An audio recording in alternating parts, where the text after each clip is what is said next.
Assalamualaikum Sampurasun, salam rahayu, sagung dumadi, salam sejahtera, salam sehat dan salam sukses selalu buat sahabat dan dulur Mang Badut di mana saja dulur dan sahabat berada. Kembali bertemu dengan Mang Badut yang tentunya masih di Mang Badut Channel, informasi budaya dan wisata yang ada di Provinsi Banten dan umumnya di bumi Tatar Pasundan.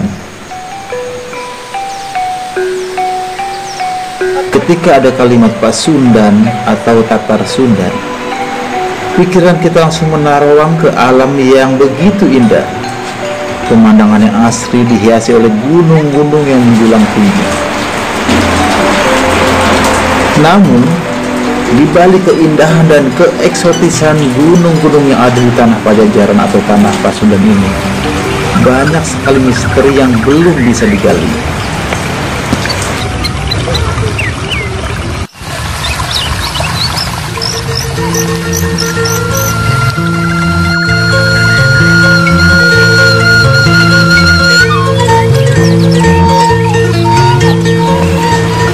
Sahabat dan dulur Mang Badut semuanya, salah satu misteri yang sampai saat ini belum terpecahkan dan belum adanya yang mampu menggali tentang keberadaan, asal-usul dan letak dari kerajaan Pajajaran.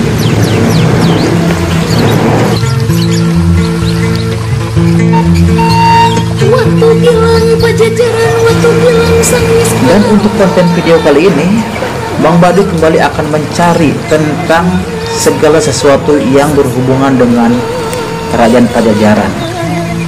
Salah satunya adalah sebuah tempat di mana dahulu Sang Prabu pernah berkumpul dengan para pasukannya ketika pasukan mereka dikejar-kejar oleh pasukan dari kerajaan Banten.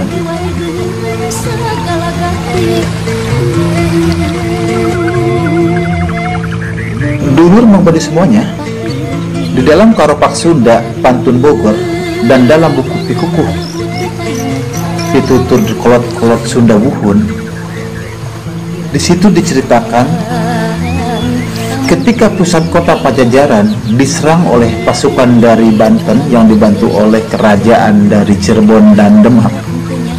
Kala itu Sang Prabu mengajak seluruh pasukannya untuk mundur ke daerah wetan menuju arah Tegabulan, sehingga rombongan Sang Prabu datang dan menemukan tempat untuk beristirahat yang berada di kaki bukit sebuah gunung. Dan di tempat itulah Sang Prabu kemudian menancapkan kujang pusakanya yang amat terkenal kesaktiannya. Dari bekas tancapan kujang Sang Prabu keluarlah mata air yang lama-kelamaan membendung menjadi sebuah situ. Dan Sang Prabu memerintahkan seluruh rombongan dan pasukannya untuk mandi di air yang berasal dari bekas tusukan kujangnya. Memang aneh bin ajaib, karena menurut cerita Karopak Sunda, seluruh rombongan, keluarga dan pasukan Sang Prabu setelah mandi dari air bekas tusukan kujangnya menjadikan badannya mendapatkan kekuatan yang lebih dan kebal akan senjata. Setelah beristirahat 3 hari 3 malam di daerah hamparan tersebut, Sang Prabu kemudian mengajak rombongannya untuk segera berangkat kembali. Namun, sebelum berangkat, Sang Prabu menitipkan sebuah nama untuk tempat itu, yaitu Kamandalaan atau Situ Kamandalaan, yang juga berarti situ atau danau atau air untuk membuat kekuatan. Kemudian banyak dari para pasukannya menyebutnya sebagai Kamandalaan Wangi atau Mandala Wangi.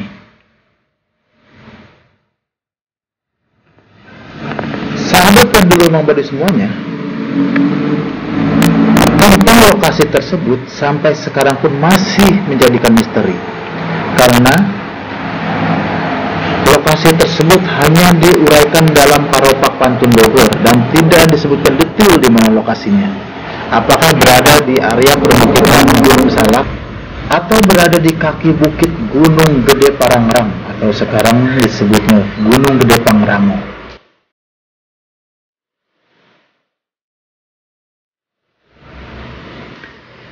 Dahulu di tahun 2019, Mang Baduy pernah datang dan menyisir ke titik lokasi yang mungkin Mang Baduy anggap adalah itu titik lokasinya, yaitu berada di daerah Kawah Ratu Gunung Salak. Namun, menurut penjelasan atau obrolan dengan warga lokal sekitar, bahwa titik lokasi tersebut bukanlah berada di area perbukitan atau daerah Bukit Gunung Salak, melainkan di daerah kaki bukit Gunung Gede Pangrango atau Gede Pangrango, yang akhirnya Mang Baduy sekarang menuju ke arah Gunung Gede Pangrango tersebut.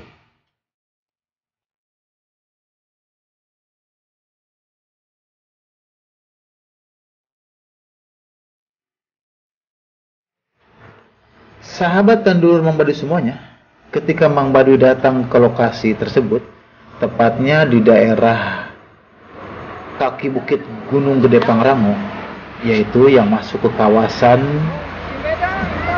cagar wisata Cibodas.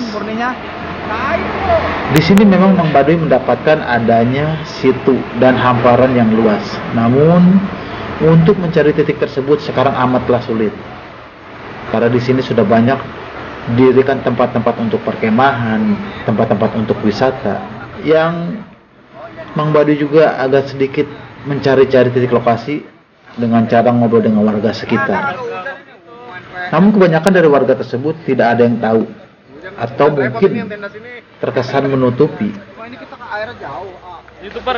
Namun setelah Mang Baduy putar-putar kesana kemari, Mang Baduy juga ada sedikit informasi yang menyatakan bahwa disitulah memang benar tempatnya.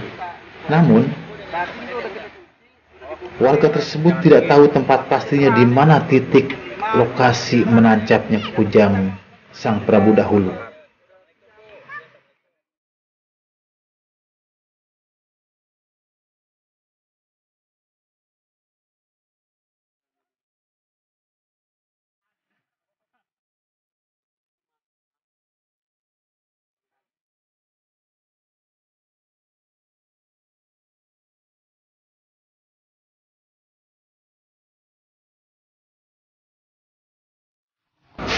Keesok harinya pagi-pagi sekali Mang Baduy ditemani oleh dua kawan Mang Baduy kembali mencari dan menelusuri pencarian Mang Baduy tentang titik lokasi tersebut. Kini Mang Baduy bergerak ke arah yang lebih dalam lagi dengan kawan Mang Baduy, ingin mencari titik lokasi yang kata atau menurut buku dari Biku Kusunda tersebut, bahwa sebelum Sang Prabu menancapkan, beliau duduk di dalam umpak 7 batu. Disinilah misteri yang belum Mang Baduy dapatkan dan belum Mang Baduy pecahkan.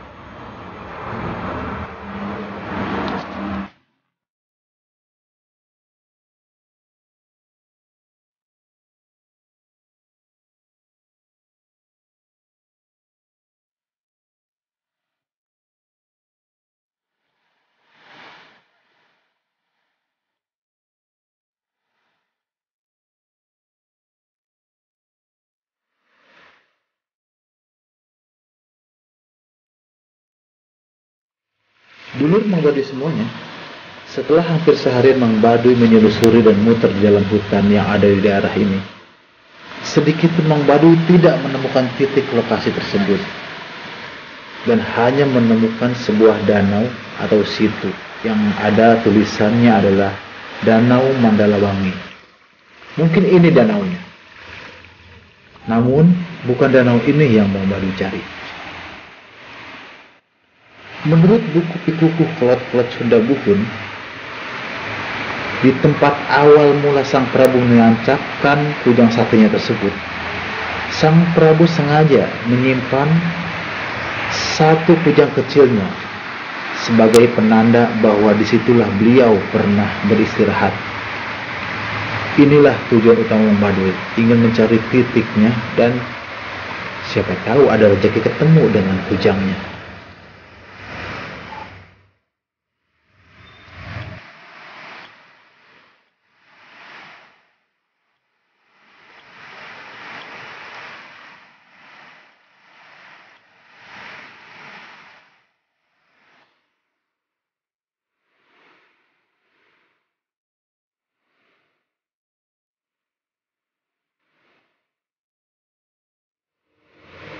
Sahabat dan dulur Mang Baduy semuanya, untuk mencapai atau menemukan titik yang sesungguhnya, ini bukanlah merupakan perkara yang gampang.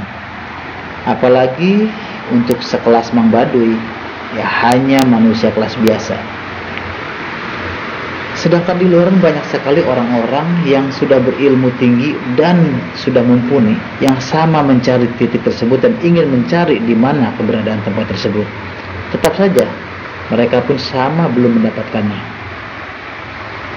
Karena sudah sumpah dari Sang Prabu sendiri bahwa semuanya akan lenyap dan sirna, dan hanya meninggalkan tempat-tempat peninggalannya saja.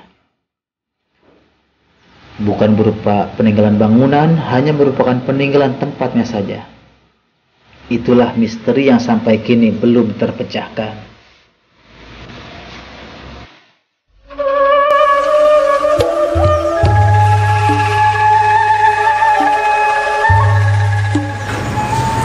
Sahabat dan dulur Mang Baduy semuanya, demikianlah perjalanan penyisiran Mang Baduy untuk mencari taksi, di mana dahulu pernah menjadikan napak tilas perjalanan dari Sri Baduga Prabu Siliwangi, Raja Agung dari Kerajaan Pajajaran.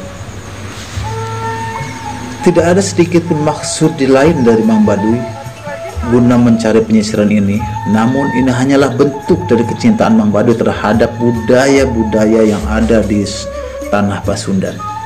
Terima kasih banyak sudah mengikuti Mang Baduy. Wassalamualaikum warahmatullahi taala wabarakatuh.